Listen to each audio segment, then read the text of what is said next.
Hello, confrères and friends. I'm Tony Laithwaite, you probably know, but I'm going to have a little chat with my friend Jean-Marc down in our Château, Clarière, because of course I can't go there and I haven't been there for 6 months, and have never passed 6 months away from the Château. I know compared to some problems that's not a big one, but well, anyway, so today we've organised a little chat, and he's going to tell me and show us around. He's been filming what's happening. So shall we go? Hello Jean-Marc, how are you? Comment ça va? Hello Tony, hello confrères.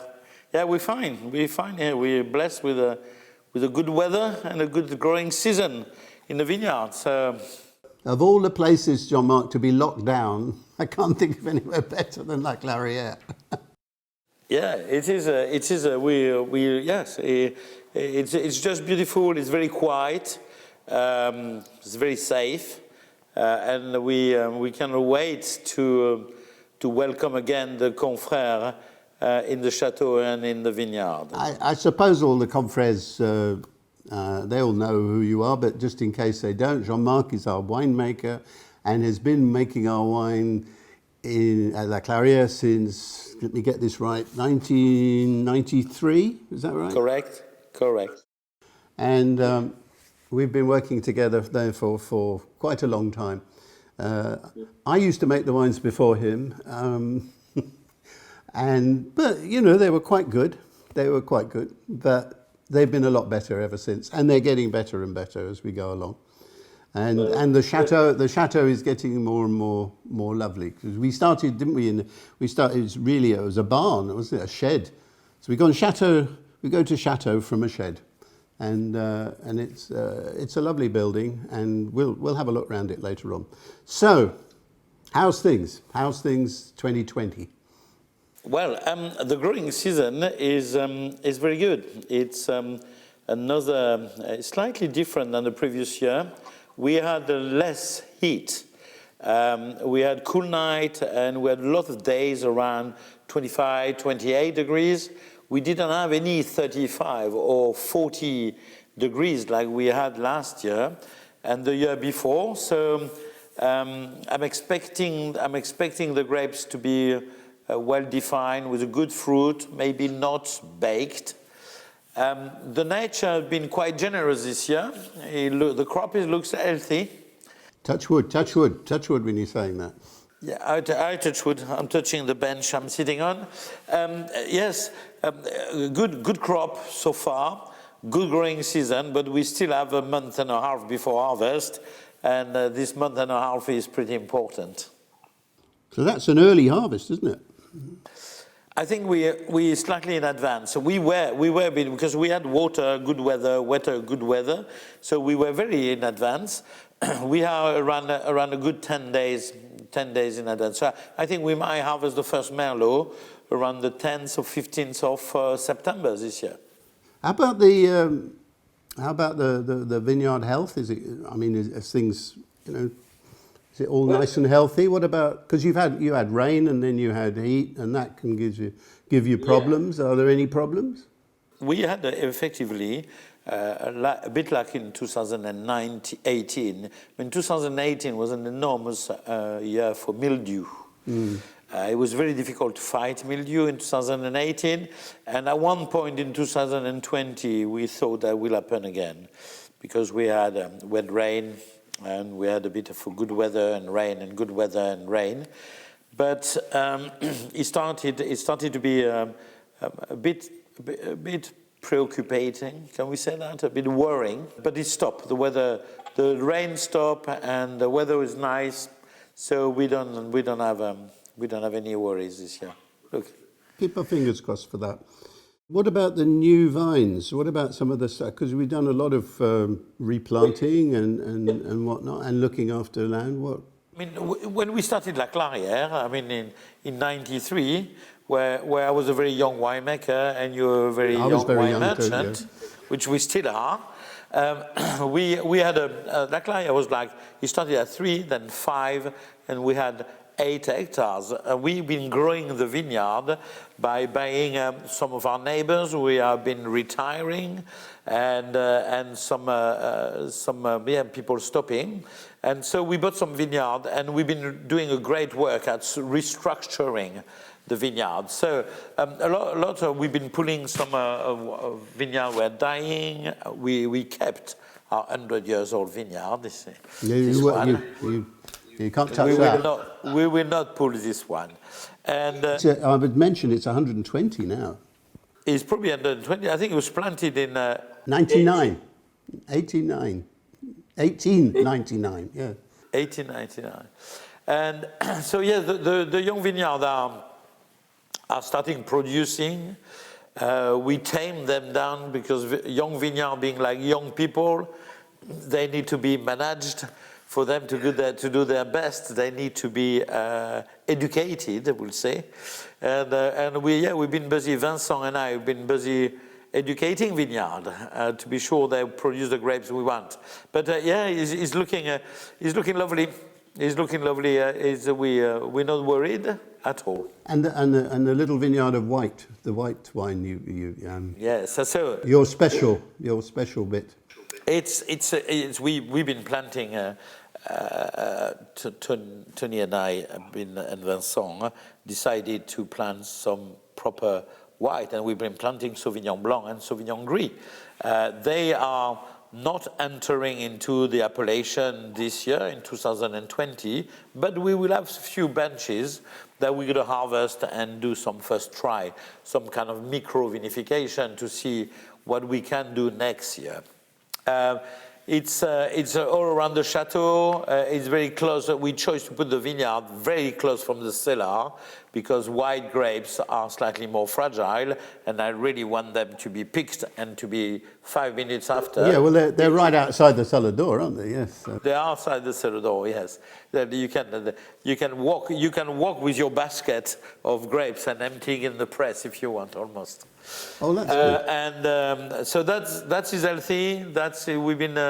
We've been settling. We've been plowing quite a lot to be sure that the roots were getting deep and getting the best of what they can do in the soil, deep into the soil. Getting down to the limestone, yeah.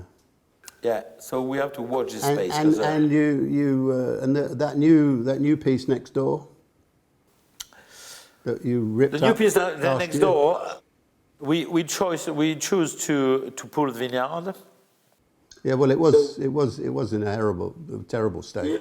The land is good, but the vineyard management wasn't the best. So we decided that better than try to save something which was difficult to save, to pull the existing vineyard and plant a new one. So at the moment we're preparing the soil.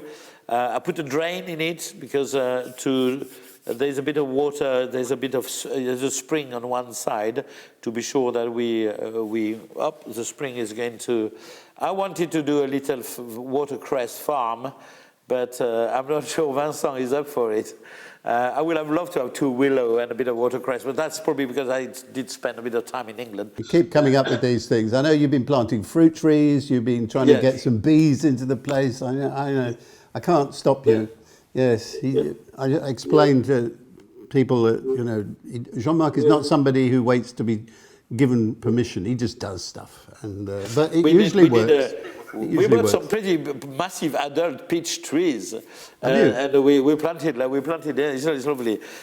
There's few fruits there. I love vineyard peaches. Are the best. They are wonderful. Yeah.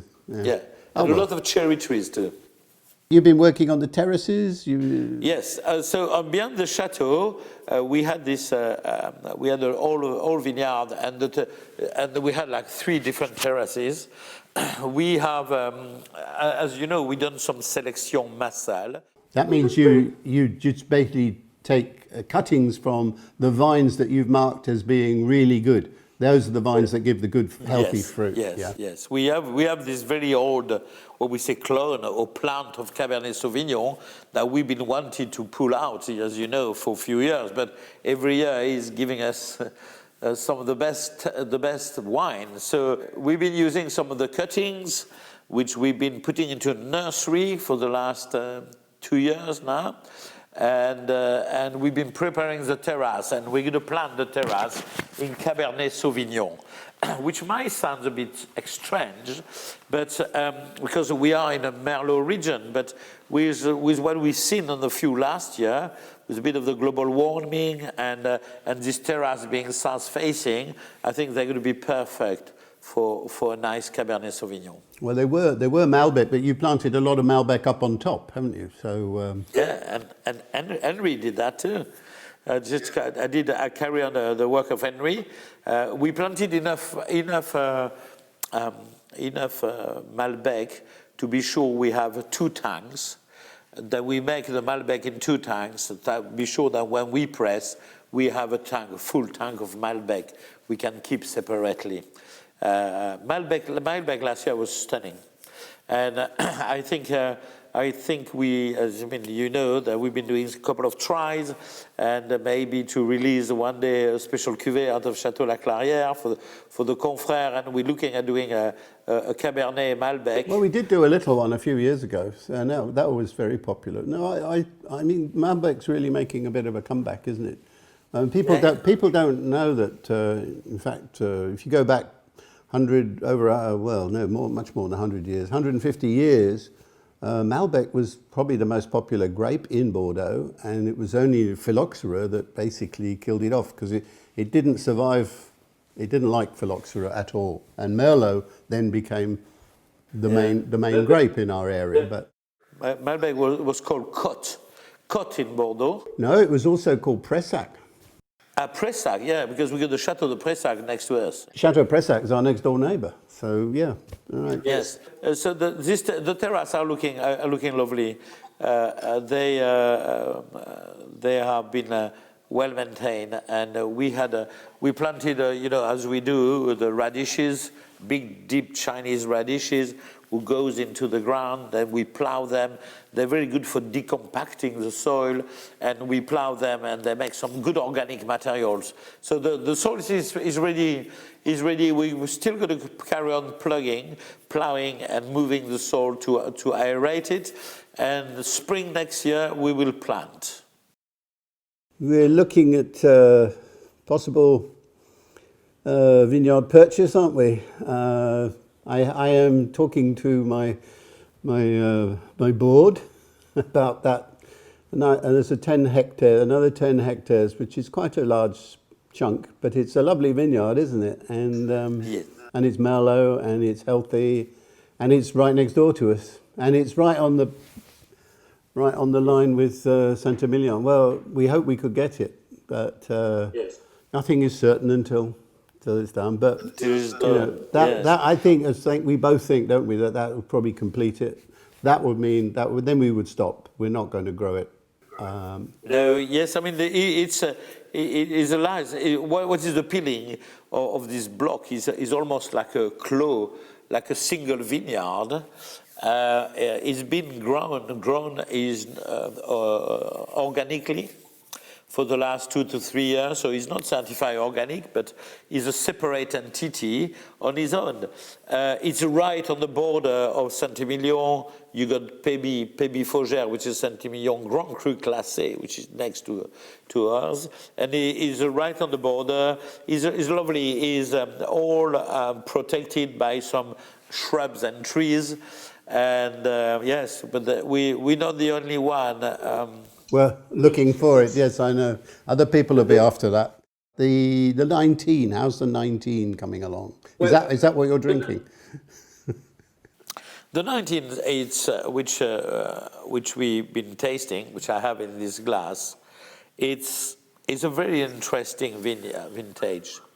To be honest, it's been like what I call a late revealer. When I start putting, I kept 3 or 4 batches separately. Then we put it in barrel, and for the first 3 months, I wasn't 100% convinced. Then for 3 more months, after 6 months of maturation in barrel, then he starts developing, or he starts changing at something which is not a beast, despite having quite high alcohol, because we're talking around 14.5% alcohol, but a great balance. It's a very, I would say, very classic Bordeaux. The nose is just superb. And once the fruit, the primary fruit, changed into developing this bouquet with the barrels, we have a great 19. And we've been doing it in amphoras. Oh, amphoras? Yes, yes. You've been talking about those for years, but I didn't know you'd actually done it. All right. No, they're done. You see that. You see that on the film. I've been reading about it though. I mean, I understand why people do it. It's because it's a small container, same size as a barrel, isn't it, roughly? Or It's a bit bigger. okay, but it's not a big tank. It's a small thing, but it's totally neutral. It's neutral. Doesn't affect the barrels. The wine breathes through the barrels, and the barrels have a taste, which they put their taste into the wine. But amphora, if you've really got delicious wine, you don't want to add any other flavors to it. Amphora are perfect. Mm. Yes, and also what they're brilliant with is the contact with the wine and the lees. Is more optimum than in barrel. So you end up having wine which are more defined. The fruit is lovely. The roundness is lovely. I don't think a wine should be 100% amphoras, but what this amphoras will bring to the blend of Château La Clarière is going to be like a pinch of salt or pepper. Well, that's what people do. I mean, who are trying to make top class of Bordeaux like us, and it is a question of getting complexity by aging things. Not different grape varieties, different soils, different containers to age the wine. You use all this, and you get something which, when you sip it, it changes. The flavour isn't just one flavour, it moves around, and that's the beauty of great wine. You can spend all evening talking to it. Is what you say, you said the right word is complexity. You almost see that, it's almost seen like in an orchestra. It's like bringing two more violin, and you could go without them, but with these two more violin, then the orchestra is better. It's the same with the wine. Well, I think we try to explain to our confrères, and particularly what we mean when we talk about fine wine, and it's not just talking it up. It's something you spend 2 years really working at. Never mind growing the grapes. Afterwards, you've got there's a hell of a lot of work goes in, and artistry, and it is like composing something. It really is. When you're a winemaker and you made wine 40 times in your life, you're a winemaker with a great experience, or 40 or 50 or 30 years experience is enormous. But it's a slow process. So a chef can cook 3 times a day, but it's fast. Us, we have to give attention to details and to be sure that we're getting it right. And you can't get it wrong, can you? You can't afford to get it wrong. No, I mean it's like, but it's a lot of pressure. I make sometimes a parallel with something different than the kitchen, but yes, we'll skim over that. I know what you're going to say. You're sitting in the house here. Yes. Now that's a great pity, because we've just done all that work on the house, and look at the chimney there, which we carved our name on, as one does, and it's such a shame. We had confrères booked in to stay, and then we had to tell them they couldn't. And but we hope it'll get going again soon, don't we? Well, we got our fingers crossed. Yes, You will see the visit. I mean, the chateau is finished. Is ready to receive the Confrères. We manage us to do a couple of tasting and a couple of dinner and to try the place. Some people have been sleeping into the bedrooms to be sure that everything is fine. Testing out the beds, no doubt. Yes. It's I can tell you it's a great place to be. It's a great place to be. It's comfortable. It's classy. It's just nice. You feel really relaxed in it, and it's all made with natural stone and natural wood, and you do have this feeling. You know when sometime you enter in a house, there's some house where you instantly feel good, and some house where you have a less good feeling. I can tell you that the house of the Château La Clarière is one of the houses where you instantly feel good there. And what is magical is when you come here, it's just for you. The place is yours. You're waking up in the vineyard. You come and you have around the chateau some lovely village, including Saint-Emilion, where you have some great restaurants. You go to Saint-Emilion, you can go to La Terrace Rouge, you can go to l'Envers du Décor.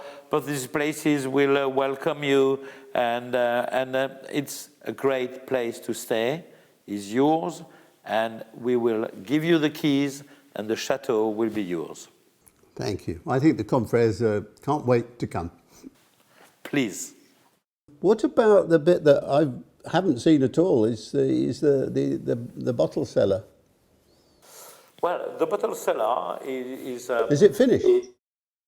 It's finished. Yes, it's finished. We have the bottles are all stored in. It's a vault. It's a vault of the chateau. Is as a French, I will say, is a cavern of Alibaba. It's where you started that. You keeping few cases every year as a collection. Well, it was a lady it was Claudie who ran the estate for us at the beginning. She insisted on keeping 7 cases every vintage. Absolutely. And I argued with her and said, no, I want to sell those cases. No, she said, one day you will thank me. So I do thank her. I mean, we have plenty of bottles from every vintage since we began, which was 83. So, yes, la première feuille, troisième feuille, and we in fact they stored now into air con, humidity controlled, a black dark place, and we've been keeping some more every year.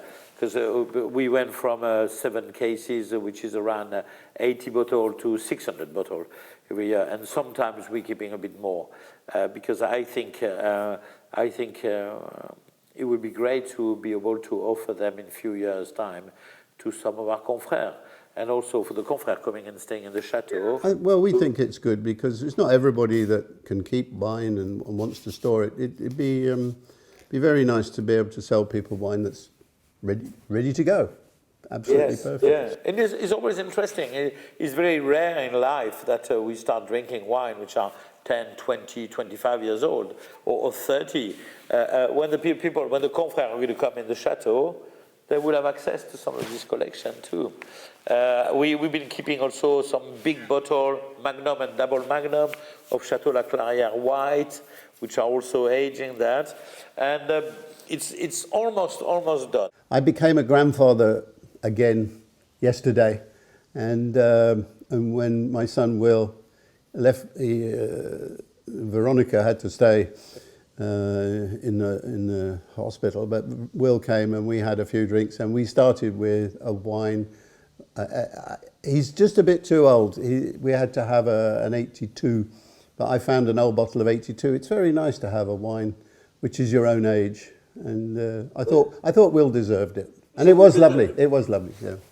So if you got a new grandchild, we better have to born in 2020. We better have to make some great year that he can keep some until he is 30. It better be great, yes. Don't worry. No pressure, Jean-Marc. No pressure. Ooh, I think you've asked all my questions. You got anything you want to ask me? I mean. No, I mean, please come. Come, yeah. Well, I will. I certainly will. We know we like you having you around, and show you what we've been doing. But we're holding the fort, so you don't have to worry. You don't have to. But it would be good to show you what we're planning, what we're planning to replant and things like this. Well, I'll be out, and I'm sure a load of confrères will be out too. Soon as it'll be like corks out of a bottle. As soon as we're allowed, and as soon as it's safe, we'll come down. There's a little touch. Is the Château? We always have flags. We have Confrères and French flags. And we haven't put them since there's no. We put them to welcome the confrères, but as there's no one coming, I've been seeing this mast. And last night I was having a glass of wine outside. And I was seeing the mast and thinking, oh, I can't wait until we put the flag up for our confrères. Yeah. Well, it'll be very nice. It'll be very nice. And thanks for the chat, Jermes, and thanks for all keeping it going and keeping it working. Give my thanks to Vincent as well. Thank you, the confrères, for coming and joining us and bringing your friends, I hope. And well, that's the state of play at La Clarière at the moment. I think it's all looking great. It's all looking good. We just can't be there, but we will. We will.